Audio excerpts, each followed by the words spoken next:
Hello guys, I hope you all are doing good. So today I'm coming with a video and that will show you some web application, that is we will submit a form and we will take data from the user and we will submit the form. So here we will use the method that is post. So let me show you how to open my virtual window, right? How to activate my virtual window. So for it, I will go to my respective mod folder where I have created the virtual environment. So this is my virtual environment, and upon clicking it,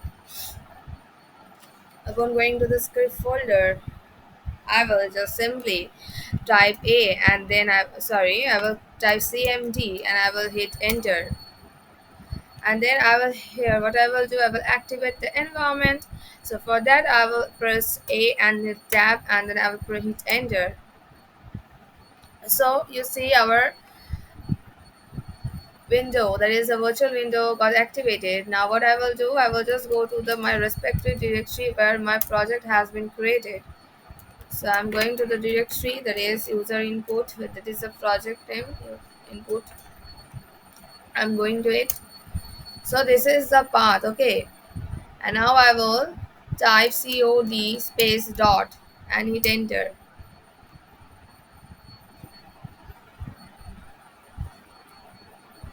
Okay, so let me first tell you that why we are opening Visual Studio Code from here, because you see all the dependencies, that is asgi.py, settings.py, urls.py, wsgi.py are all there in the requirements.txt. You can see here in this folder that these are the dependencies which are stored in requirements.txt so that I can use whenever I need it. And you can see this dependencies by typing the command that is pfreeze, and upon using the redirectional operator you can store it anywhere, that is I have stored in requirements.txt file. You can give any name you want. So upon opening it, the Visual Studio Code, you see the VS Code has just opened. Now I will simply go to the DOS terminal and from here I will run the server. For that I will type python manage.py run server and I will hit enter.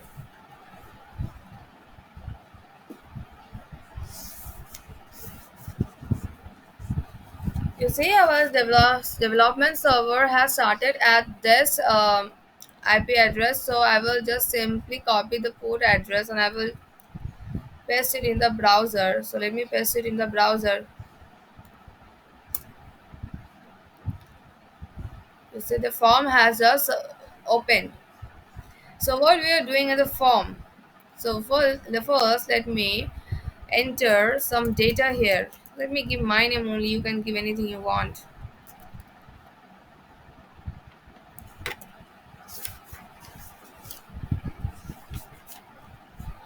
Now I will save. See, the data has just got loaded.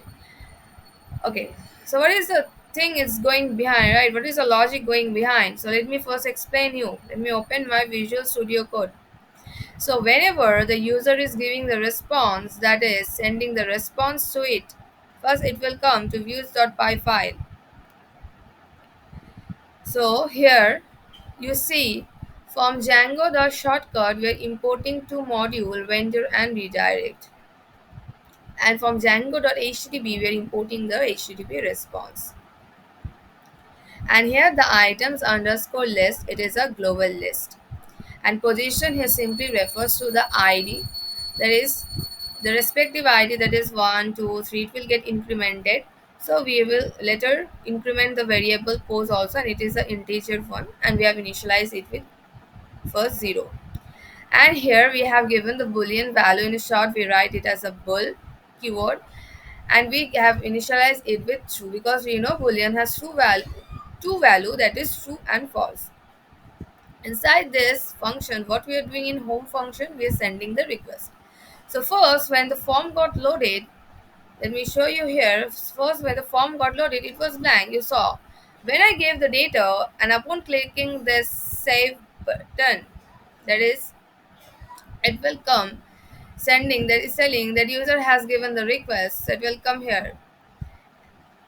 Okay.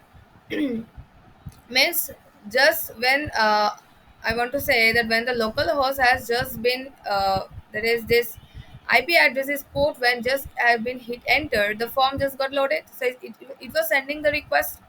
So request came to this home page. Request came to this home page. Now here I have declared one dictionary context and I have declared the pose as a global variable. Now come here. So when the data got just inserted in the form and when I have clicked the save button, when the data has just got inserted in this space and I have just clicked the save button, then what it did, it just showed this list. So upon clicking the save button, it is coming to this if whether the request post is there. Yes, it's true. It got satisfied, right? Because the data have been submitted, I have clicked the save button, so it will take the f name, l name, age. It is taking it, and then it is incrementing the position value because next again the data will get added. Suppose a second row will be added. Then here it's coming, it's telling that if age, if name and L name exist, if these data are there, then what I will do? I will store them as a tuple in the list variable. As I have declared items underscore list as a global variable beforehand. You can see here beforehand I have declared it as a list. It is a list. So in list I am appending the position, that is the ID, first name, last name, age as a tuple. I am storing it as a tuple in this list. And then I'm passing the list as a dictionary, that is a zero key value pair. You know the value, that is we will pass the key, right? So in context, as I have declared it as a dictionary, we are storing it as a key value pair. Or if there are no data, then it will show that there is an empty value, not this allowed. Clear? And this if condition will exist, suppose there is already data. You say already data is there. Okay, suppose already data is there, so length is obviously greater than 0 because in list we have some data, so obviously length will be greater than 0 only. And now again we are passing the list of tuples, that is the context items again to the template. So what is template here? We will use the MVT, that is model view template concept. So using this render module function, we are sending three variable, that is the request which the user has given, the index file where the HTML code is written, and the dictionary, that is the context. Clear? Because in context we are storing the items list in key value pair. So upon sending it to the index HTML, it will come to this file because you see inside home we are having index.html referring to this file, not the edit one. So here we are coming. Okay, first let me tell you that in settings.py what we will do, we will inside the template beforehand in the DRS array we will just write the templates or it will show error because we know that settings.py what it does. Settings.py, it's nothing but it's already have some by default install app. We will use letterhand, but you must know that settings.py normally have the environmental structure variables. Okay, there is the install app, templates, middleware, database. So inside the templates in TRS, we will write this templates, and you should remember write it carefully. The name, that is the spelling. So inside this index.html, while it's coming, sending that render, it will come here in the body part. So let me show you first that we have used a zip container. You can, these are already built by default. You will give the title as Django. This link we are using from the bootstrap. And here in the div container, I have also use a class from the bootstrap only. You can find, and I have given the name that is Python list Django. As you can see here, Python list in Django. And you have, I have used here srf token. What is this srf token? That is cross site request forgery token. So it's a Ginger template which will help the Django to understand the Python code link with the HTML file. So it's a security mechanism which is used to protect the web application from any some unauthorized action which is performed by malicious websites or users. So upon using this CRF token, you can tell it as authentication purposes, and then in level we are giving the first name, in input we are giving the text, in placeholder we are telling enter your first name. As you can see here that let me show you that, see label the first name, input we will give text, and placeholder you can see enter your first name, it's showing. Similarly you will do the last name in this another div folder.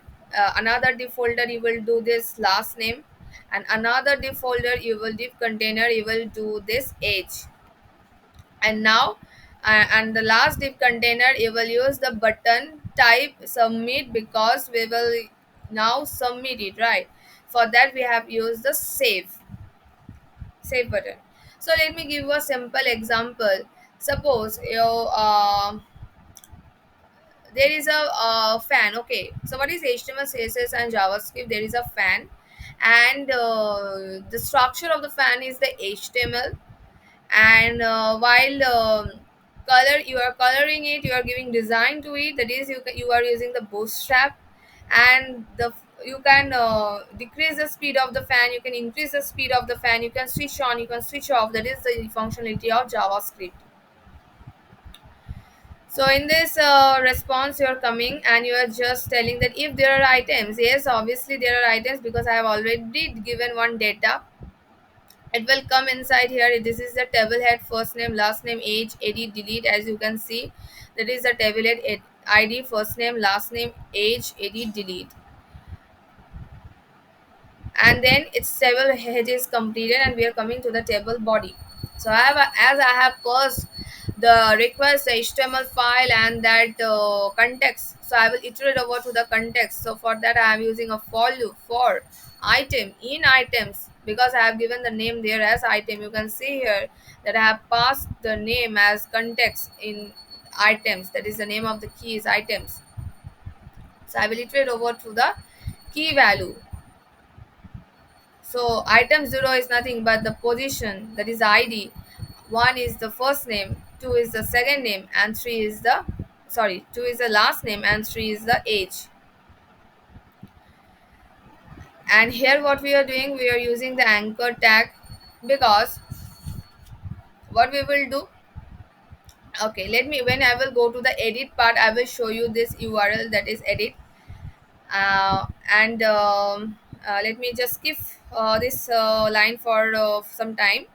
Here I am ending the for loop, and here I am ending the if, and here I have again using the bootstrap script. So this got when the form got submitted first time. Okay, now let me give another data.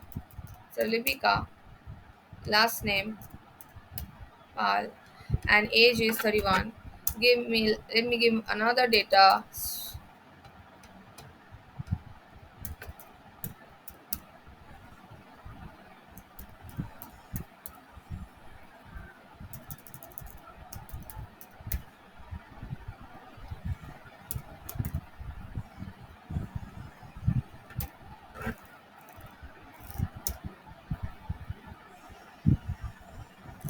So when I have given all data, some data, okay, so I will just simply just edit it. So for editing it, when the user is clicking this edit icon, it is sending the request, it's sending the request. So let me come to this edit function here. Okay, I have missed out one thing. So when the request is coming during the home, that is when the local host have been just clicked, it will come to the urls.py file, and it will come to this views dot home. Okay, first it will come to the views dot home, because in views file I have mentioned the home function. Then it will come to again to the home function, respective lines of code will get executed. Similarly, when I have just given the response edit, it will come to the views file. It will check the request. Okay, it is request. So it will check in the settings, sorry, urls.file, whether the edit URL is given or not. So here you can see that in edit, inside init item id. So this is a query parameter which will have a query params also, you can tell. This one you can tell as a query params also. Sorry, this one has a query params also, because it will have dynamic data. Why it will have dynamic data? Because your item id will get changed. First it will come as 1, then 2, then 3, then 4, as many data, as many row you will get inserted. So it will see that yes, it will take the item id, which item id the user want to delete, and then it will call to the views dot edit underscore view function, because in views file I have given the edit view function. So I will come to this views file, and here upon coming, I have got the request, I have got the item id. From here I have got the item id and the request. It will come here, it will check. I have initialized item with none and index this with -1. Just see that first it will iterate over to the length of the items list. It will iterate over to the list. Then it will check, that is, whether it will match with the item id or not. Here you see I have used the concept of 2D array, because I here symbolizes row and 0 here symbolizes column. I have used the RC, that is row column, because whenever the value of I will increase, let me go to the previous page. Whenever the value of I will increase, suppose this is 0, okay, 0th row, you know the index starts from 0, this 0th row, and this is 0th column, this is first column, this is second column, this is third column. Then again it will increase the I value, that is from 0 to 1. Then it will be 0th column, this is the 1st column, this will be second column, this will be third column. So you know the concept of 2D array simply. So here we are coming, we are checking whether it's matching with the item id or not. If it gets matched, then we will take the index value, that is the roweth value, to the item. Sorry, we will take the uh, data which is present in that respective index. Okay, so that is the which row it is, I indicate the row value. So which row it is, the data I will take, that is the tuple value I will take, and I will store it as a in item, and the index value I will store it in item underscore index variable. Then I will break from the loop, and if the item is not found, then it will show the status 401.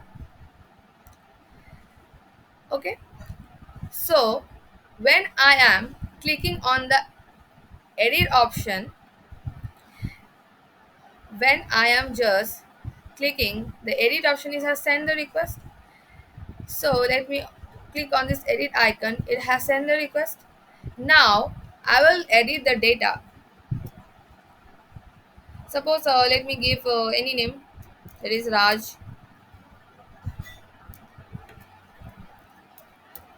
Burman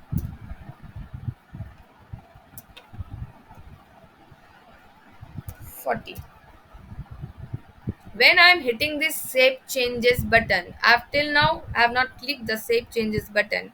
So when I will click this save changes button, it will come to this if condition. It will check whether I have given the request. Yes, I have sent the request. See, when I will just click this save changes, so I have sent the request. So it will get the data in F name, L name, and age. Upon getting the data, what it will do?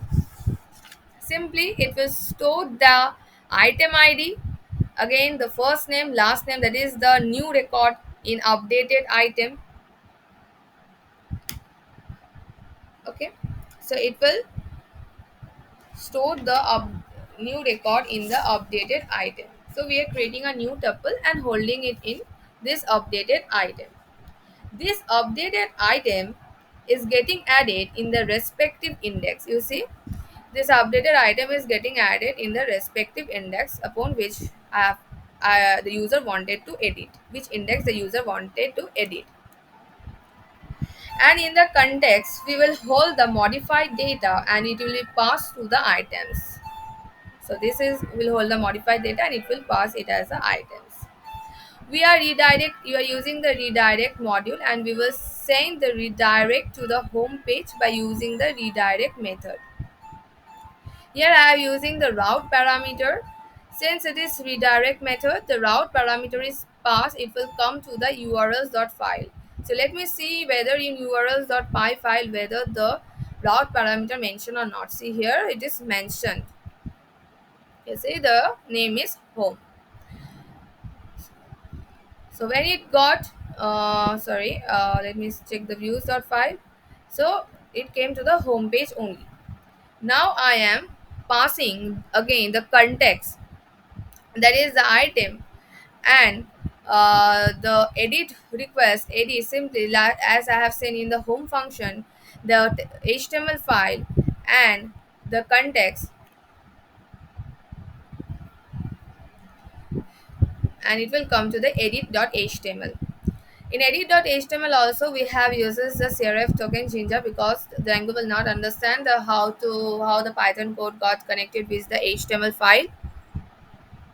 And here in the index.html we have used the place holder, but here we will use the value, that is the item 1 for ID, 2 for first name, 3 for 1 for first name, 2 for last name, and 3 for age. And this all you can get from the bootstrap. And button we have used the save changes I have as just have shown. And in the script we are using the bootstrap one. So upon sending the request, it will redirect to the home page. Let me show you once again where it went in views.file. So upon clicking the home page, you will see, so upon clicking the save changes button, it will redirect to the home page. I have shown that Raj Verman 40. I have given that at the edit. Let me show you with another data.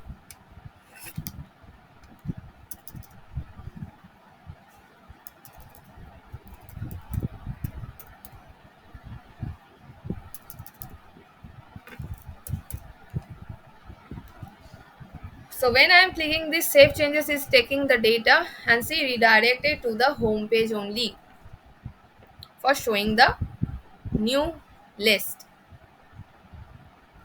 So this is the main application we are doing. As we are taking the form, we are checking whether data is there or not, and we are just giving the item ID, which item ID we have to edit it.